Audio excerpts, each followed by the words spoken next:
Hi up guys, in this video I will show you how to check someone's Instagram activity. Firstly, you need to get up a person account that you want to check his or her Instagram activity.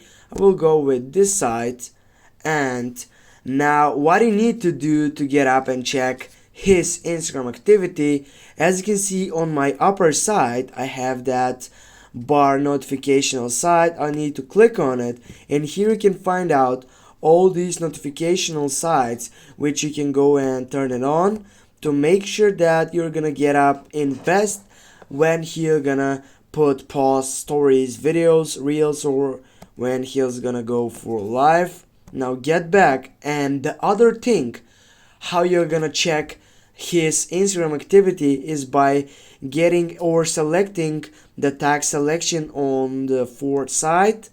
Here, as you can see, it is all his following site which he has been tagged, as you can see here.